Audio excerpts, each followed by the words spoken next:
Welcome to chapter 21 of Intermediate Accounting. This is the final chapter, and I am so proud of you for making it so far. In this chapter, we are going to talk about another challenging concept, which is the statement of cash flows. Of course, we've talked about this before, but this is going to be digging in much deeper, just like we do in intermediate accounting. So let's dive right in now.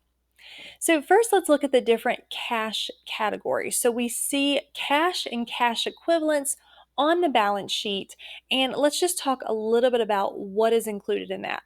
So first, any cash at all is going to be money that the company can use immediately.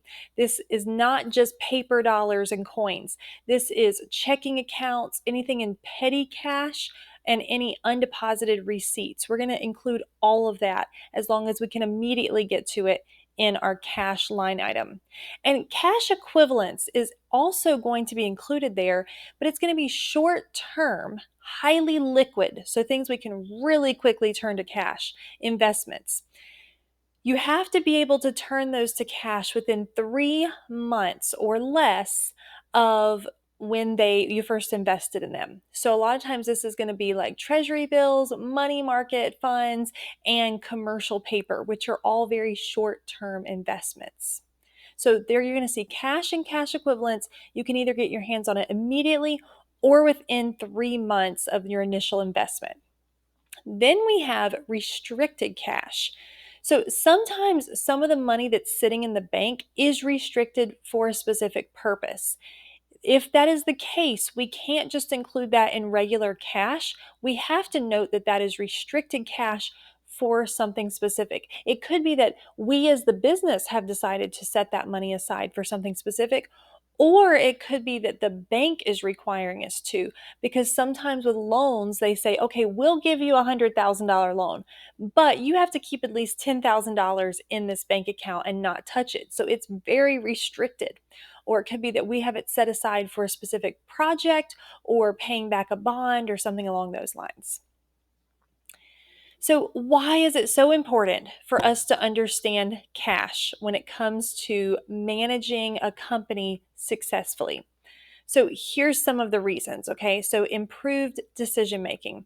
We can quickly assess whether the business can afford new purchases, hiring, or investments. And let me just bring to light that sometimes companies, their income statement looks fantastic. They have lots of revenue, they have low expenses, everything looks great, but they either have an agreement with their customers that they don't have to pay for several months, or they've got a lot of money tied up in inventory or something along those lines, to where even though the company looks good on the income statement, it is not going to survive because of cash flow problems. And that is one of the big reasons that businesses shut down.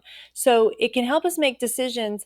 And if we see that we're having a cash flow problem, then that would help us to make decisions as well.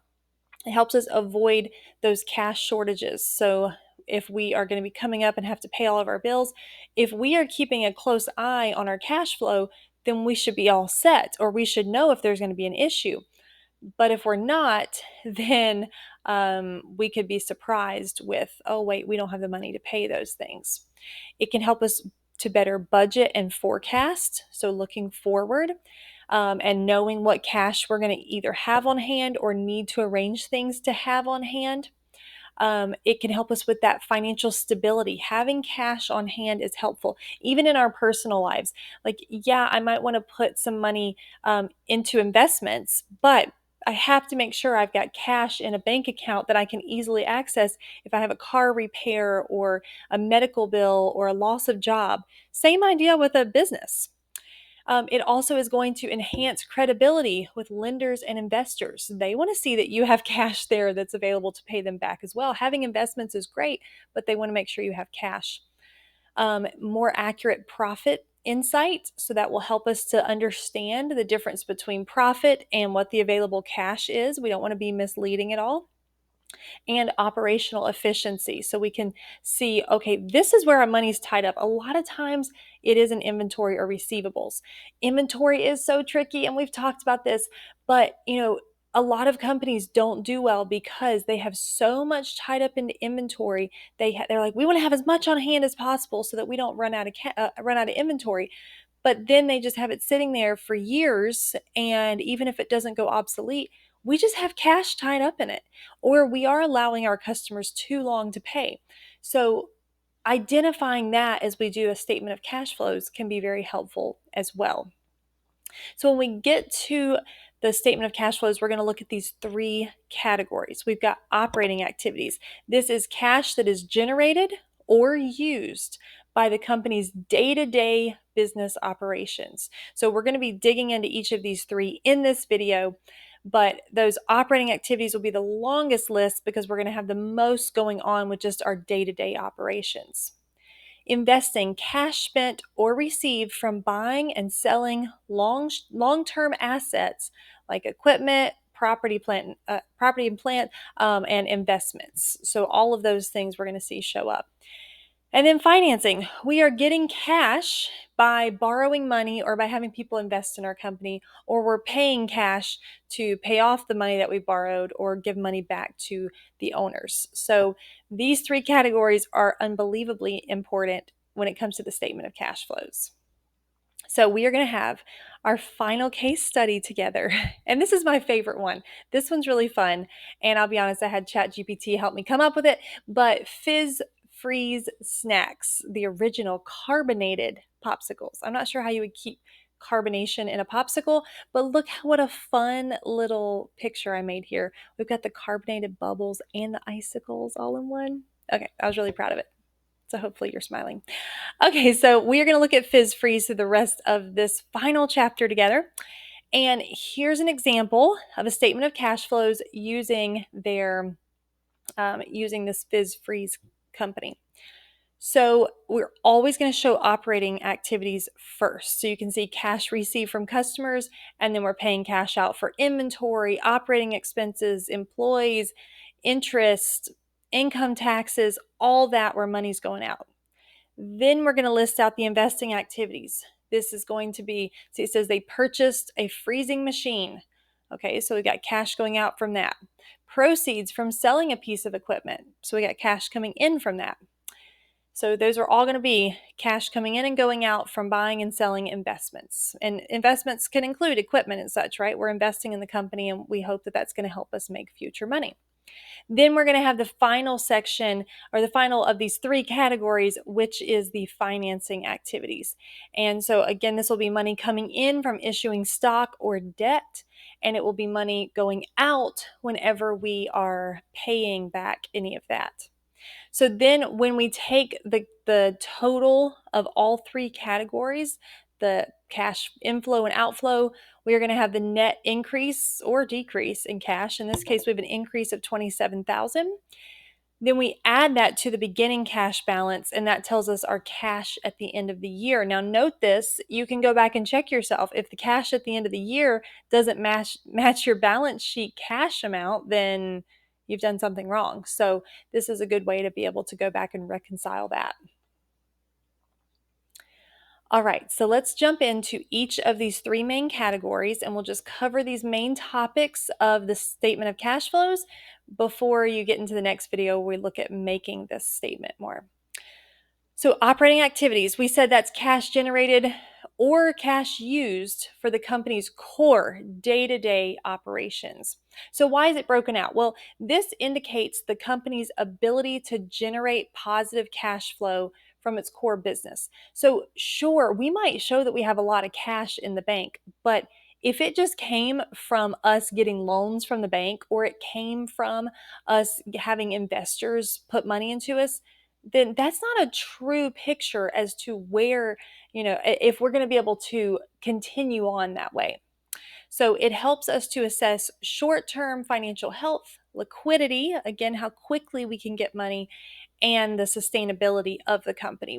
We're not going to have investors always putting money into our company. We need our operations to be a positive cash flow. So here's the inflows of cash. So cash received from customers, cash collected from accounts receivable. It's still from customers, but from a prior period. Interest received, so that's actually from an investment, so that can be a little tricky. That's not an investing activity. Interest received is part of our regular operations. And same with dividends received. That's not it's not going to show up as our investing activities. That's going to be part of operations. Outflows are typically going to be cash paid to suppliers for inventory, cash paid for all of our operating expenses, rent, and our maintenance, and all that good stuff, and cash paid to our employees, cash paid for taxes, and cash paid for interest. So while the loan itself that we take out would fall under financing, the interest we pay would fall under operating. So then we have our investing section. So this is cash that's generated or used for the company's acquisition and disposal of assets. And yes, I have a little rope made of money. I asked AI to create this for me, and I really wanted it to be like a long stretched out rope, and I was going to use it on the last slide, and it just wasn't getting it right. But this one, and you'll see in a couple slides, I have another rope made of money. It was too good not to use, even though it's not what I was asking AI for. So let's look at what the inflow and outflow for investing activities are. So the inflow, we are selling property, plant, and equipment. We are selling long-term investments. We are collecting principal on a long-term loan that we made for someone else. So we were collecting interest, and now we are going to collect the principal from that as they pay it off. And it could be proceeds from selling intangible assets. Our outflows. This is going to be purchasing property, plant, and equipment, purchasing long-term investments, making a long-term loan to others. We lend somebody $50,000, cash is going out. Purchasing those intangible assets and maybe even acquiring another business. So in investing activities, we see it's okay for it to be a net outflow of cash because that just means that we are putting our money into investments that we expect to get a return on. Now, our operating activities, we do want that to be a positive cash flow because with operating activities, we need to see that we are getting more money from our customers than we're spending. But with investing, it's showing that we hopefully wisely took some of that cash and put it into investments. Then we have our final category and our second money rope. This one was interesting as well. But the inflows and outflows of cash are from external financing of the company. So this is going to be our third category. And here's going to be our inflows. It's either from issuing stock, borrowing by issuing notes or bonds, reissuing treasury stock. Remember that treasury stock was where we bought some of our stock back. Now, if we reissue it, that would be inflow of cash. And receiving capital contributions from owners. So issuing stock is the same thing, but with the capital contributions, it could be maybe a private company or a company that has separate investors. Then for the outflow of cash is not a bad thing in financing activities because this is where we're paying back. So we're paying back loans or bonds. We're paying dividends to shareholders. We are purchasing some of our own stock. We're buying it back, that treasury stock, or we're making payments back to those owners. So again, it's not necessarily a bad thing for financing activities to have a net outflow of cash. It's just as long as we are using our cash wisely. So there are a few other elements of the statement of cash flows. So we have two other categories here. We have non-cash investing and financing activities. So sometimes we are going to have a situation where we invested in something, but we didn't actually put any cash out in that accounting period. So if it is a significant transaction like that, didn't involve cash, but it affects investing and financing, we need to include it. And I'm going to show you an example on the next slide. And then we also want to reconcile the net increase or decrease in cash flows. So I'm going to show you how that looks as well. Because let me just mention all the way back where we saw that first statement of cash flows.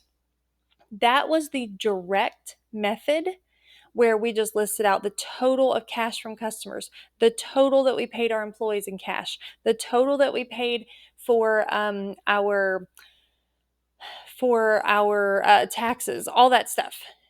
But when we reconcile it, we're going to use the indirect method. And I'm going to show you a glimpse of that on the last slide in this video. But then in the future videos, I'm going to show you how we create each of those.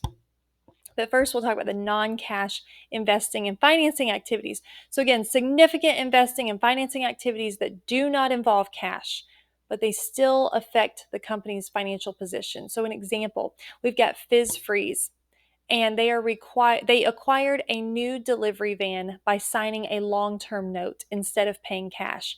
So nothing actually happened with cash, so this wouldn't show up on the statement of cash flows at all. However, it really affected our investing and financing activities. So for that reason, we are going to have to make a note below those three categories explaining that we had this happen. All right, and here's our final slide for this video. This is the indirect method, which is the way that GAAP requires us to reconcile our statement of cash flows at the end. So what we do here, and I'm going to go over it briefly, but we will jump in a lot more in there as we get into the chapter even more here. But the net income is where we're going to start on the indirect method. Okay, so we had the whole income statement, all the revenue, all the expenses, some gains and losses, and we get to net income. Then in this indirect method, we are going to list out for operating activities, we are going to list out how things differed when it comes to cash.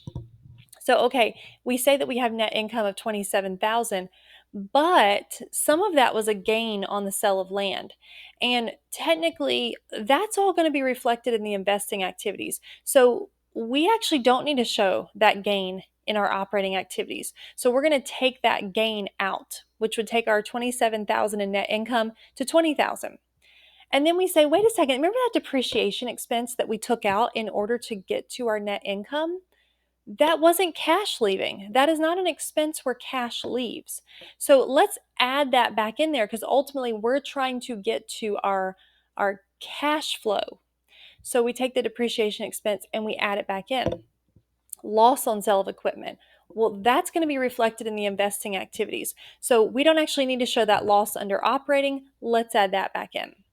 Then what we do is we're going to look at each of the accounts under the assets and the liabilities, and we are going to see how those would have affected cash. This is, if you like puzzles, we've done a lot of puzzles in accounting.